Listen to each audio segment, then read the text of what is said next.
Perjanjian Linggar Jati.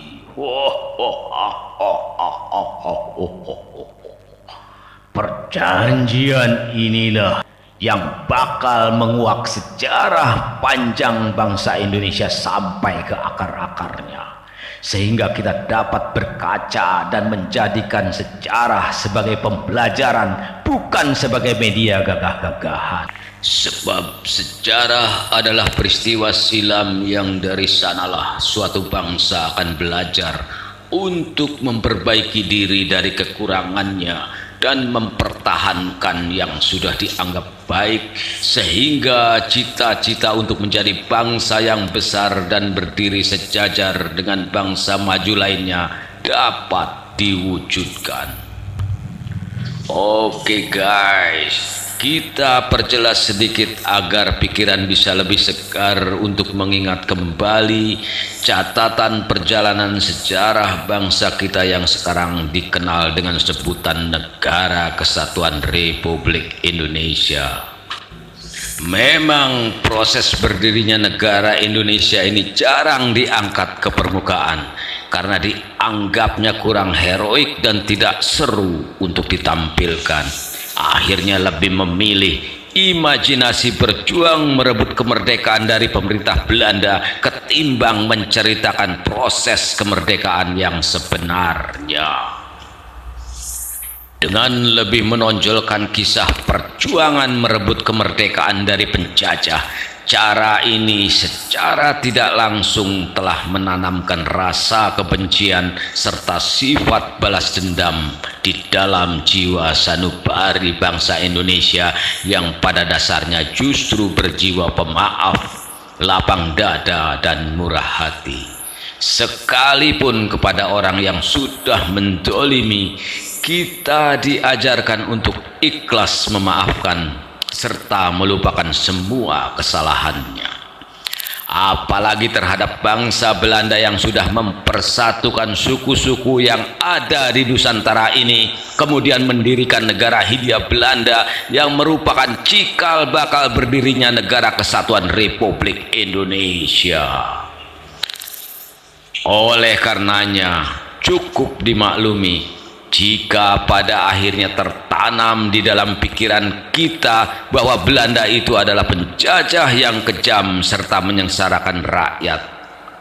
Padahal jika pada masa itu Belanda hanya mengandalkan kekuatan pasukannya saja, tidak mungkin ia dapat mempersatukan bangsa Indonesia ini.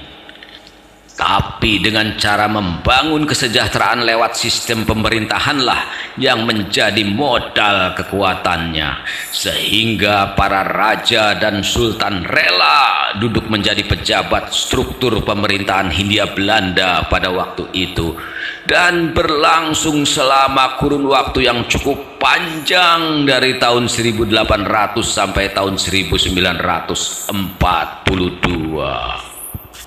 Kemudian pada tahun 1942 akhirnya negara Hindia Belanda bubar dan kekuasaan diambil alih oleh Jepang dengan tanpa mengubah struktur pemerintahan yang sudah berjalan.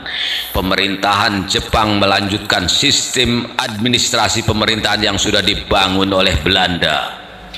Dari jajaran kelurahan, kewedanaan serta tingkat afdelingen dan karesidenan atau sekarang disebut provinsi tetap dijalankan selama masa pemerintahan Jepang. Bahkan dalam bidang kemiliteran, pemuda-pemuda Indonesia dilatih berperang oleh Jepang. Begitupun dalam dunia pendidikan, Jepang banyak berkontribusi buat rakyat Indonesia. Oleh karenanya banyak orang tua kita dahulu yang ijazah sekolah dasarnya dikeluarkan oleh pemerintah Jepang. Bahkan Jepang pun berniat untuk memberikan kemerdekaan kepada bangsa Indonesia dengan membentuk Badan Penyelidik Usaha-Usaha Persiapan Kemerdekaan Indonesia atau BPUPKI yang diumumkan oleh Kumakichi Harada pada tanggal 1 Maret 1945 dan badan itu diresmikan pada tanggal 29 April 1945 bertepatan dengan hari ulang tahun Kaisar Hirohito. BPUPKI sebenarnya merupakan sebuah kerjasama simbiosis mutualitis di bidang politik yang beranggotakan 67 orang dan diketuai oleh Dr. Kanjeng Raden Tumenggung Rajiman Wedioningrat dengan Wakil Ketua Ichi Bangisi Yoshio dan Raden Panji Suroso. Namun sayangnya janji Jepang untuk memberikan kemerdekaan bagi bangsa Indonesia itu tidak sempat terlaksana karena Hiroshima dan Nagasaki keburu dibom atom oleh tentara sekutu. Akhirnya semua tentara Jepang ditarik pulang tanpa pesan, sehingga pemerintah di bekas negara Hindia Belanda itu mengalami kekosongan. Kemudian para pemuda berinisiatif memaksa Soekarno untuk memproklamasikan kemerdekaannya pada tanggal 17 Agustus 1945 dan sang saka merah putih pun berkibar dengan gagahnya. Tentu saja kemerdekaan bagi sebuah negara itu harus melalui proses serta pengakuan dari dunia internasional. Dan upaya dalam rangka mengukuhkan kemerdekaan Indonesia itu kemudian diadakan perundingan di Linggarjati antara pemerintah Indonesia yang baru terbentuk dengan kerajaan Belanda yang difasilitasi oleh Inggris. Dalam hal ini diwakili oleh Miles Wedderburn Lemsem-Kirtien yang menjabat sebagai komisaris khusus untuk Asia Tenggara pada waktu itu. Sebenarnya perundingan Linggarjati ini merupakan konsep dasar untuk membangun kesejahteraan bangsa Indonesia secara umum. Namun sayangnya perjanjian ini tidak berjalan mulus karena pihak pemerintah Indonesia maupun pihak kerajaan Belanda sama-sama mendapat rintangan yang akhirnya niat mulia kedua bangsa itu ambiar dan kandas di tengah perjalanan. Pada saat pemerintah membutuhkan dukungan dari rakyatnya untuk memuluskan upaya perundingan kedua bangsa yang sudah lama hidup bersama itu, malah menuai pro dan kontra.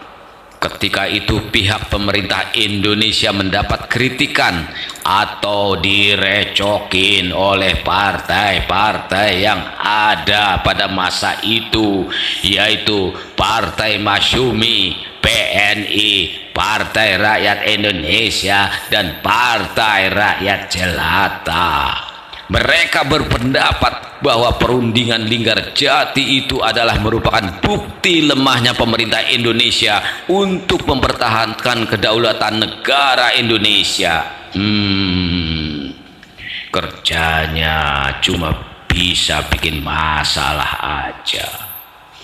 Akhirnya untuk mengatasi masalah repot ini, kemudian pemerintah mengeluarkan peraturan Presiden nomor 6 tahun 1946 yang bertujuan menambah anggota Komite Nasional Indonesia Pusat agar pemerintah mendapat suara untuk mendukung perundingan Linggarjati.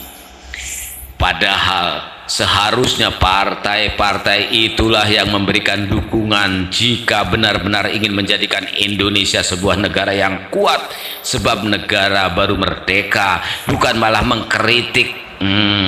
Kok pada repot ya.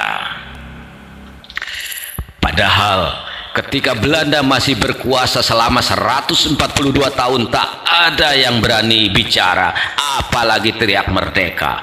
Dan sejarah terulang kembali ketika Presiden Soeharto berkuasa selama 32 tahun, semua diam dan manut saja. Namun ketika memasuki era reformasi, semua pada ikut bicara. Oleh karenanya, betapa pentingnya mengenali sejarah karena agar tidak seperti keledai yang jatuh di lubang yang sama. Jika semua orang ikut bicara, bukan malah menyelesaikan masalah, namun justru menambah masalah baru dan menjadi kontraproduktif bagi kemajuan bangsa yang sedang diperjuangkan. Buat apa merdeka kalau tujuannya hanya untuk mencari kebebasan berbicara semata seperti yang kita rasakan selama ini?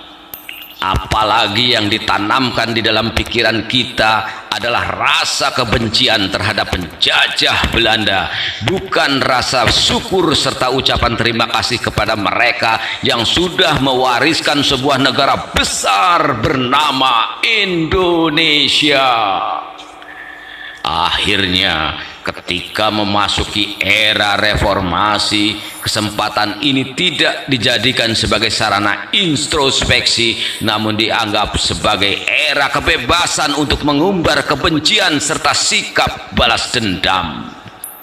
Seharusnya reformasi dijadikan sebagai tonggak awal untuk bersama-sama menatap masa depan yang lebih gemilang, bukan sebagai ajang adu kekuatan serta mengungkit-ungkit kesalahan di masa silam. Dari kasus Trisakti sampai masalah PKI terus dijadikan komoditi untuk menarik simpati. Itulah pentingnya mengenal sejarah, dan cukuplah perjanjian Linggarjati itu merupakan cermin untuk berkaca diri, di mana ketika pemerintah pada waktu itu sedang berusaha untuk menjalani proses legitimasi atas pengakuan kemerdekaan, malah timbul anggapan bahwa perjanjian Linggarjati adalah satu bentuk kelemahan pemerintah RI. Padahal perjanjian Linggarjati itu sebenarnya merupakan alat legitimasi kemerdekaan RI secara diplomatik dan sekaligus merancang sistem politik untuk menciptakan kemajuan serta kemakmuran rakyat di masa depan yang seharusnya saat ini sudah kita rasakan. Namun sebagaimana sudah disampaikan di awal bahwa perjanjian Linggarjati itu harus kandas di tengah perjalanan sebab orang yang diberi mandat malah berkhianat. Adapun yang mewakili pemerintah Indonesia pada waktu itu dipimpin oleh Perdana Menteri Syahrir bersama beberapa anggota, yaitu Mr. Muhammad Rum, Mr. Amir Sarifuddin, Mr. Susanto Tirto Projo, Dr. Akagani, dan Mr. Budiarjo. Sedangkan Belanda diwakili oleh tim yang disebut Komisi Jenderal yang dipimpin oleh Profesor Schermerhorn bersama para anggotanya, yaitu Max van Paul, F. de Beer, dan Johannes van Mook, yang kemudian menghasilkan satu naskah Linggarjati yang terdiri dari 17 pasal yang antara lain berisi: Belanda mengakui secara de facto wilayah Republik Indonesia, yaitu Jawa, Sumatera, dan Madura. Belanda harus meninggalkan wilayah RI paling lambat tanggal 1 Januari 1949. Pihak Belanda dan Indonesia sepakat membentuk negara RIS. Dalam bentuk RIS, Indonesia harus tergabung dalam Commonwealth atau Persemakmuran Indonesia Belanda dengan mahkota dari negeri Belanda sebagai kepala Uni. Adapun negara RIS itu bukan harga mati, namun pada gilirannya nanti rakyat yang akan menentukan arah dan kebijakan politik kepada siapa mereka akan bergabung.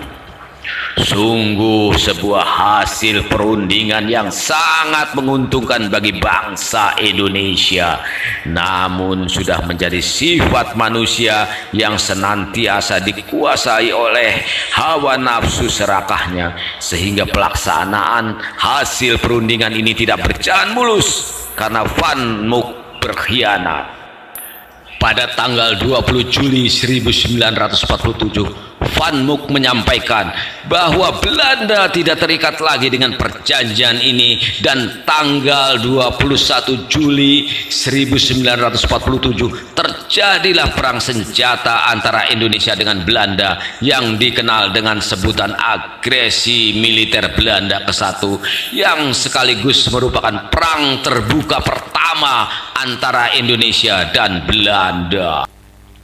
Sebenarnya kalau penyebabnya hanya keserakahan serta kesombongan Van Mook saja, Indonesia masih bisa mengupayakan serta mengembalikan pada hasil perundingan Linggarjati lewat jalan diplomasi.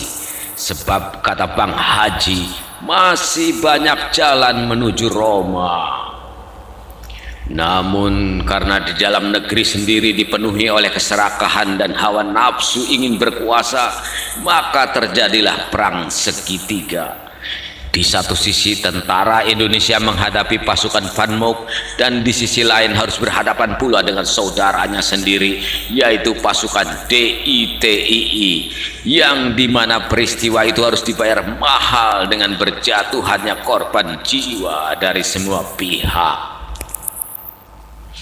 Sejarah terulang kembali seperti pada peristiwa perang Diponegoro melawan saudaranya sendiri yang dibantu oleh pasukan Belanda. Namun kali ini Belanda bingung dan tidak mungkin membantu pasukan DITII, sebab jika itu dilakukan sama saja artinya mencetak gol bunuh diri.